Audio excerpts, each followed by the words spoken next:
नमस्कार, अपना प्रदेश उत्तर प्रदेश उत्तराखंड देख रहे हैं आप। मैं हूं आपके साथ पूजा मोहन पांडे। बुलेटिन की शुरुआत करेंगे इस वक्त की बड़ी और अहम जानकारी के साथ में। भाजपा और निषाद पार्टी में सीट बंटवारा तय हो चुका है। सीट बंटवारे में निषाद पार्टी को कुल 15 सीटें मिली हैं। 4 सीटों पर भाजपा के सिंबल पर लड़ सकते हैं निषाद पार्टी के प्रत्याशी। 29 तारीख को हो सकता है औपचारिक ऐलान। तो बड़ी खबर, अहम जानकारी आपको दे रहे हैं। निषाद पार्टी और समाजवादी पार्टी, इसका गठबंधन, माफ कीजिएगा, भाजपा और निषाद पार्टी का गठबंधन पुराना है। पिछले चुनावों में भी इस गठबंधन का कमाल देखने को मिला था और इस बार 15 सीटें सुनिश्चित हो चुकी हैं। तौकीर हमारे साथ में जुड़ चुके हैं। तौकीर, लगातार जिस तरीके से सीटों के बंटवारे को लेकर, सीट शेयरिंग को लेकर खबरें निकल करके सामने आती रही, संजय निषाद बार बार बोलने से बचते रहे। हालांकि वो 30 से 32 सीटें या यूं कहीं कि इससे ज्यादा सीटें भी मांग रहे थे, लेकिन 15 से संतोष करना पड़ेगा। जी बिल्कुल, सीटें जो है वो लगातार देखने को मिल रहा है कि वो पूर्वांचल के लिए ही मांगी जा रही थी। और पहले भी जो निषाद समाज है, उसकी निषाद पार्टी है, उसके टिकट पर बाहुबली धनंजय सिंह भी एक बार अपने मैदान में नजर आ चुके हैं। तो माना जा रहा है कि जौनपुर की एक सीट मिल सकती है संजय निषाद को। इसी के अलावा जो पूर्वांचल के और इलाके हैं, गोरखपुर की भी एक सीट हो सकती है जो संजय निषाद के पाले में चली जाए। तो माना जा रहा है कि जल्द से इसका ऐलान किया जाएगा और एक बार फिर 2017 की तरह ही निषाद पार्टी और भारतीय जनता पार्टी साथ मैदान में नजर आएंगे। ठीक है तौकीर, मैं आपसे ये भी समझना चाहूंगी कि संजय निषाद को सीटों के बंटवारे के मामले में ये जो 15 सीटें उनके हिस्से में आई हैं, क्या ये केंद्र सरकार के या यूं कहें कि केंद्रीय आला कमान के उस सर्वे पर डिपेंड करता है जो अनुप्रिया पटेल और संजय निषाद से मुलाकात के दौरान मांगा गया था? जी बिल्कुल, क्योंकि निषाद समाज का एक वहां पर बड़ा तबका है ऐसे कुछ इलाकों में जो उत्तर पूर्वांचल में देखने को मिलता है, जिसमें गोरखपुर है, जौनपुर है, उसके अलावा जो बनारस का कुछ इलाका है जहां पर निषाद समाज की ठीक ठाक संख्या में वोटर्स हैं। तो माना जा रहा है कि इसी के चलते उन्हीं जगहों पर ही जो निषाद पार्टी के जो दावेदार होंगे वो नजर आएंगे, लेकिन कुछ ऐसे प्रत्याशी भारतीय जनता पार्टी के भी होंगे जो संजय निषाद की पार्टी के सिंबल पे भी मैदान में नजर आ सकते हैं। ठीक है, बहुत शुक्रिया हमारे साथ जुड़ने के लिए, अहम जानकारी साझा करने के लिए। तो कुछ प्रत्याशी जो निषाद पार्टी के होंगे वो भाजपा के सिंबल पर भी चुनाव लड़ सकते हैं। इस बात को लेकर के भी सहमति बन सकती है। खबरों में आगे बढ़ेंगे और आपको बताएंगे किस तरीके से सूबे में सियासत गरमा रही है। गणतंत्र दिवस के मौके पर केंद्रीय गृह मंत्री अमित शाह ने जाट नेताओं के साथ में अहम बैठक करी है। भाजपा सांसद परवेश साहिब सिंह वर्मा के आवास पर इस बैठक का आयोजन किया गया। इस दौरान उन्होंने सभी से बातचीत की और पश्चिम उत्तर प्रदेश में पहले चरण की वोटिंग से पहले जाटों की नाराजगी दूर करने की कोशिश की गई है। बताया ये भी जा रहा है कि बैठक में कुल 100 जाट नेताओं को बुलाया गया था। हर नेता जाट समाज में अपनी एक अलग सक्रियता रखता है। ऐसे में उन्हें मनाकर बीजेपी संपूर्ण जाट समाज को अपने पाले में करना चाहती है। ऐसे में अमित शाह ने सपा प्रमुख अखिलेश यादव पर भी बड़ा हमला बोला। उन्होंने कहा, आप बताओ कि अखिलेश की सरकार लाओगे क्या? झगड़ा कराना है तो मेरे साथ कर लो, बाहर के व्यक्ति को क्यों ही बुलाते हो? अमित शाह ने बैठक के दौरान जयंत चौधरी पर भी बड़ा बयान दिया है। शाह ने कहा, जयंत ने इस बार गलत घर चुन लिया। वो कहते हैं कि हम भी जयंत को चाहते थे, लेकिन उन्होंने गलत घर चुन लिया है।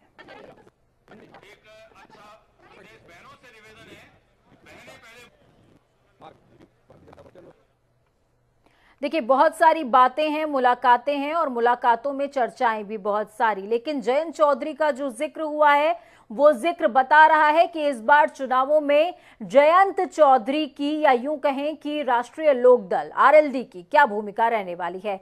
खबरों में आगे बढ़ेंगे और गणतंत्र के कुछ अहम रंग आपको दिखाएंगे। गणतंत्र दिवस समारोह का मुख्य आयोजन विधान भवन के सामने आयोजित किया गया था। राज्यपाल आनंदीबेन पटेल भवन के सामने झंडारोहण करती नजर आई। लखनऊ में आयोजित परेड में आकर्षक झांकियों ने लोगों के मन को मोह लिया। इस अवसर पर सुरक्षा व्यवस्था के चाक चौबंद इंतजामात थे और ये जो नजारा है वो राजधानी लखनऊ की सड़कों पर ही नहीं बल्कि सूबे के अलग अलग जिलों में भी देखने को मिला है। तस्वीरें 6 आपकी टीवी स्क्रीन पर। तासीर पूरे सूबे की समझिए, कन्नौज, बांदा, ललितपुर, जालौन, बरेली और लखनऊ। तो वहीं दूसरी तरफ अलीगढ़ में गणतंत्र दिवस के मौके पर जेल अधीक्षक विपिन मिश्रा का एक वीडियो सोशल मीडिया पर धड़ल्ले से वायरल हो रहा है। दरअसल वीडियो में नजर आ रहा है कि विपिन मिश्रा की गणतंत्र दिवस के अवसर पर संबोधन के दौरान जुबान फिसल गई और 73वें गणतंत्र दिवस को 52वां गणतंत्र दिवस उन्होंने बता दिया। और ऐसे बोलते ही कार्यक्रम में मौजूदा लोगों ने अधिकारी को याद भी दिलाया कि साहब आपकी जवान फिसल गई है।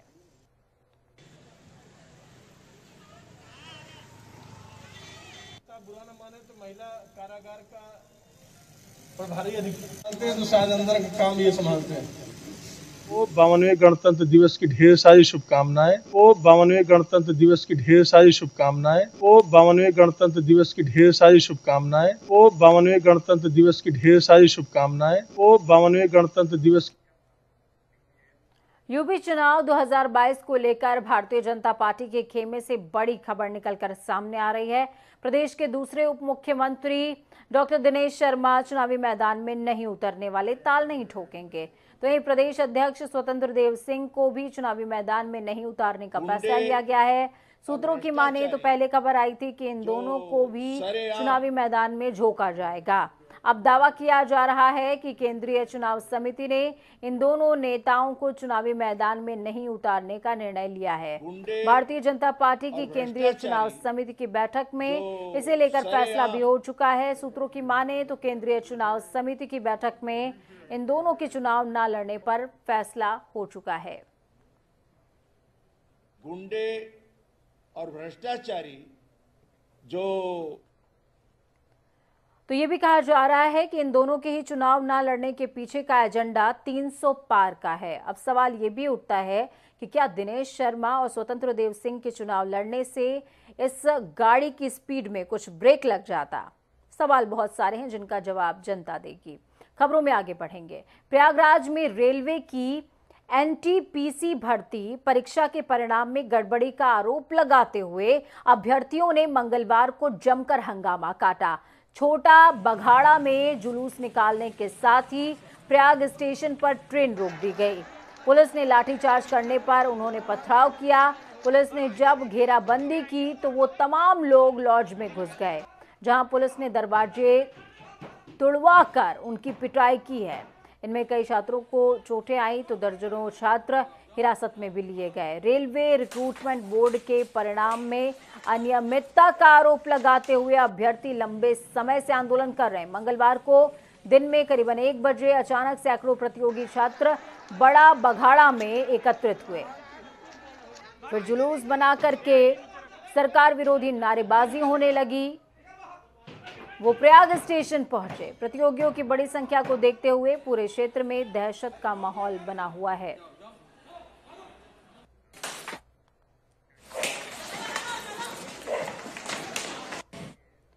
तो इस पूरी घटना को लेकर अखिलेश यादव ने ट्वीट भी किया है और बीजेपी पर हमला बोला। अखिलेश यादव ने ट्वीट करते हुए लिखा कि इलाहाबाद में अपने रोजगार के लिए हक की आवाज बुलंद करने वाले बेगुनाहगार छात्रों पर पुलिस द्वारा हिंसक प्रहार शर्मनाक, घोर निंदनीय।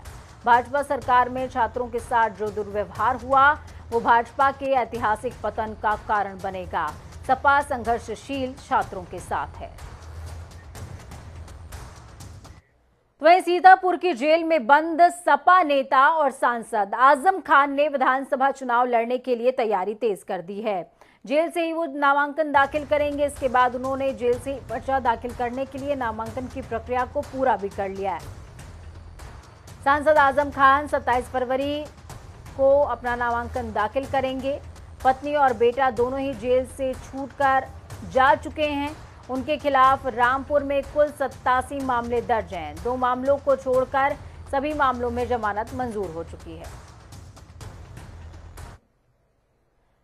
हालांकि आजम खान सुप्रीम कोर्ट तक का दरवाजा खटखटा चुके हैं और आरोप भी लगा चुके हैं शासन प्रशासन पर कि उन्हें जानबूझकर जमानत नहीं दी जा रही है। खबरों में आगे बढ़ते हैं। चुनावी मौसम शायद एकमात्र ऐसा समय होता है जब नेताजी को नामांकन के साथ जमा होने वाले शपथ पत्र में सच लिखना पड़ता है। इन शपथ पत्रों की परतों में पिछले 5 सालों की कमाई, देनदारी, रिश्वतखोरी, हर एक कहानी दर्ज होती है। उत्तर प्रदेश के पहले चुनावी रण के लिए नामांकन भरने की अंतिम तिथि निकल चुकी है और ऐसे में एक रोचक बात सामने आई है। चिकित्सा एवं स्वास्थ्य राज्य मंत्री अतुल गर्ग की पत्नी सुधा गर्ग ने प्रोड्यूसर एकता कपूर को कभी 3 लाख रुपए बतौर ऋण दिए थे, जिसका जिक्र उन्होंने 2017 के शपथ पत्र में किया है। 2022 के शपथ पत्र में भी इस कर्ज का उल्लेख किया गया है। 5 साल में भी एकता कपूर ये कर्ज चुकता नहीं कर पाई। तो वहीं ऐसे में अतुल गर्ग से बातचीत की गई। उनका कहना है कि एकता कपूर प्रोड्यूसर एकता कपूर नहीं है, बल्कि इंद्रप्रस्थ इंजीनियरिंग कॉलेज में सोसाइटी की मेंबर हैं, जो मेरे दोस्त की बेटी हैं। एकता कपूर एक नाम आया है जिनको आपकी वाइफ ने ऋण दिया है, शपथ पत्र में भी नाम है। कहा यह जा रहा है सोशल मीडिया पर कि वो एकता कपूर प्रोड्यूसर एकता कपूर हैं जिनको ऋण दिया है और 5 साल में भी वो ऋण नहीं चुका पाई हैं। तो क्या आपका कोई फिल्मों से नाता है, सीरियलों से नाता है? क्या नहीं, मेरा फिल्मों से नाता नहीं है। एकता कपूर हमारी बिटिया है जी, हमारे दोस्त की लड़की है जी। और इंद्रप्रस्थ इंजीनियरिंग कॉलेज के अंदर, जिसके अंदर मैं भी हूँ, उसके अंदर वो एक सोसाइटी की मेंबर हैं। तो उनसे कोई लेन देन कभी रहा होगा, हुआ होगा, ठीक है, तो वो कोई बड़ी बात नहीं। तो ये प्रोड्यूसर एकता कपूर नहीं है? ना, एकता कपूर गाजियाबाद में राजनगर में रहती है। अच्छा। तो सर आप खंडन करते हैं सोशल मीडिया की इस खबर का? यही कहें कि खंडन तो मैं जब करूँ, जब मुझसे किसी ने पूछा हो, तुमने पूछा तो मैं खंडन कर रहा हूँ। सोशल मीडिया पे मैंने देखा नहीं। सोशल मीडिया के अंदर इस तरह की खबरों को चलाने वालों को मैं धन्यवाद देता हूँ कि उन्होंने मेरा नाम पूरा हिंदुस्तान में पहुँचा दिया। जी। और सर वही सवाल, क्योंकि क्लेरिफाई हो जाएगा चीजें, ये कहा है कि पश्चिमी यूपी में जो संपत्ति के हिसाब से तो आप पर करीब 1.29 करोड़ का कर्ज है, तो उसको भी थोड़ा सा बता दीजिए फिर। हाँ, कर्ज होगा जरूर, ठीक है। और व्यापारियों पर अक्सर कर्जा होता है जी। कर्ज लेना कोई बुरी बात नहीं होती है, कर्ज ना चुकाना बुरी बात होती है जी। अच्छा सर, ये भी एक चीज है, इंटरेस्टिंग बात क्योंकि है, उसमें है कि आप और आपकी पत्नी के नाम पर कोई भी वाहन नहीं है, तो फिर वाहन को लेकर क्या ऐसा होता है? हमारे संयुक्त परिवार है जी। संयुक्त परिवार में जो भी चीजें खरीदी बेची जाती हैं जी, तो अब इसके अंदर हमारे बच्चों की भी गाड़ियां हैं जी, ठीक है, हमारी कंपनी की भी गाड़ियां हो सकती हैं, इतना मुझे ध्यान भी नहीं है जी। पर जब मैं चाहता हूँ ये गाड़ी मिल जाती है। तो खबरों में आगे बढ़ते हुए बात देवभूमि की करेंगे। इस वक्त की बड़ी और अहम जानकारी। देहरादून एआईसीसी ने ज्योति रौतेला को महिला कांग्रेस प्रदेश अध्यक्ष बनाया है। सरिता आर्या के भाजपा में शामिल होने के बाद यह अहम फैसला, ज्योति रौतेला को अध्यक्ष की नियुक्ति मिली है, 4 अन्य को बनाया गया है उपाध्यक्ष। बड़ी खबर, अहम जानकारी आपको दे रहे हैं। इस वक्त की बड़ी खबर है, देहरादून से एआईसीसी ने ज्योति रौतेला को महिला कांग्रेस प्रदेश अध्यक्ष बनाया है।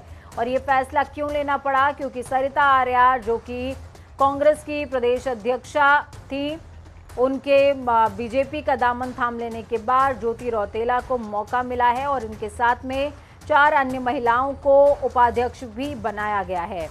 इस खबर पर ज्यादा जानकारी के लिए अजीत काम्बोज हमारे साथ में जुड़ चुके हैं। अजीत, ज्योति रौतेला के चेहरे से कितना फायदा, कितना नुकसान?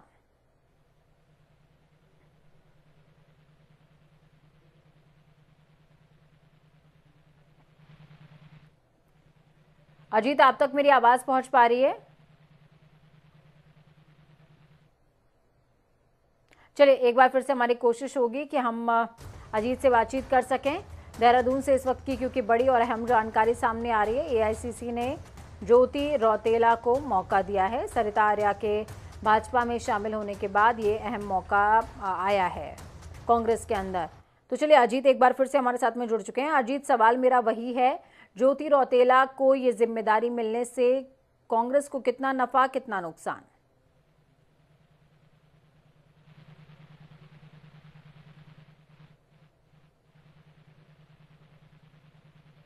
चलिए, बहुत शुक्रिया अजीत। हम तक आपकी आवाज़ नहीं पहुंच पा रही है।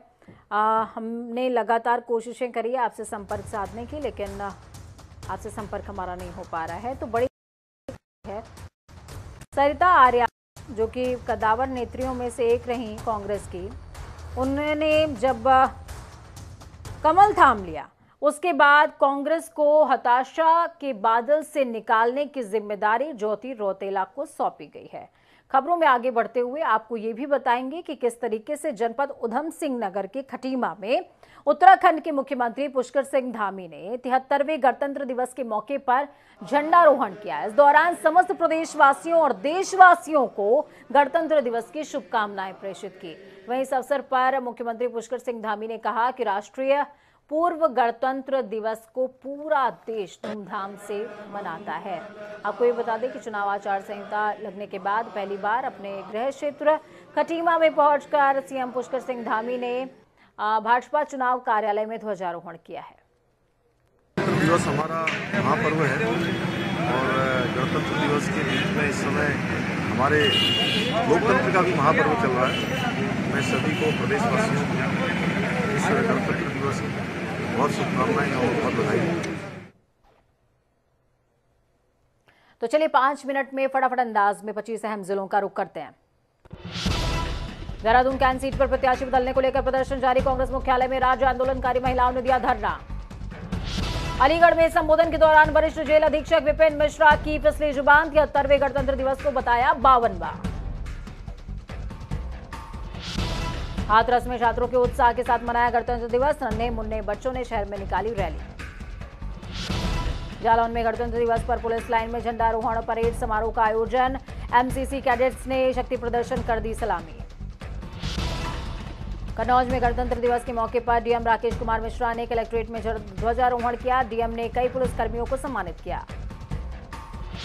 हाथरस सदर सीट से बसपा प्रत्याशी संजीव कुमार काका ने किया डोर टू डोर प्रचार। बाबा साहेब अंबेडकर की प्रतिमा पर माल्यार्पण कर तिरंगा फहराया। बांदा में 73वें गणतंत्र दिवस में धूम देखने को मिली। कमिश्नर दिनेश कुमार सिंह ने किया ध्वजारोहण। पुलिस लाइन में पुलिसकर्मियों ने परेड कर दी सलामी। बरेली में जिलाधिकारी कार्यालय पर जिलाधिकारी ने किया ध्वजारोहण। जिलाधिकारी के साथ कई अधिकारी रहे मौजूद। जालौन में गणतंत्र दिवस के मौके पर एबीवीपी ने निकाली तिरंगा यात्रा। शहीद भगत सिंह चौराहे पर भगत सिंह की प्रतिमा पर हुआ माल्यार्पण। ललितपुर में श्रद्धा विश्वास राष्ट्रीय भावना से ओतप्रोत होकर मनाया गया गणतंत्र दिवस। घंटाघर पर राष्ट्रपिता महात्मा गांधी और शहीद चंद्रशेखर आजाद की प्रतिमा पर पहनाई गई फूलमाला। नैनीताल में धूमधाम से मनाया गया 73वां गणतंत्र दिवस। कुमाऊं आयुक्त दीपक रावत ने ध्वजारोहण करते हुए परेड की सलामी ली। मसूरी में सादगी के साथ मनाया गया 73वां गणतंत्र दिवस। लंढौर चौक पर राष्ट्रीय ध्वज फहराया गया। शहर के कई संगठनों के लोग मौजूद रहे। सहारनपुर में गाड़ी सवार युवकों ने लोहे की रॉड से पत्रकार को पीटा। पुलिस के आला अधिकारी मौके पर पहुंचे। हमलावरों की तलाश में जुटी पुलिस। हाथरस में मादक पदार्थ गांजा की तस्करी करते हुए अभियुक्त गिरफ्तार। कब्जे से 2 किलो 200 ग्राम गांजा बरामद। लखनऊ के एक बार फिर चिड़ियाघर पार्किंग की अवैध वसूली शुरू। चिड़ियाघर में घूमने आए लोगों से हो रही है अवैध वसूली। निर्धारित दर से ज्यादा लिए जा रहे हैं पैसे।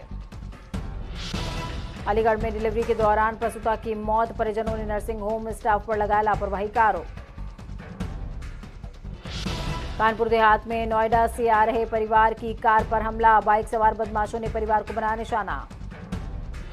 बलिया में भारी मात्रा में दिव्यांगों को वितरित होने वाले उपकरण बरामद। बीजेपी मंत्री के भाई का बताया जा रहा है कोल्ड स्टोरेज।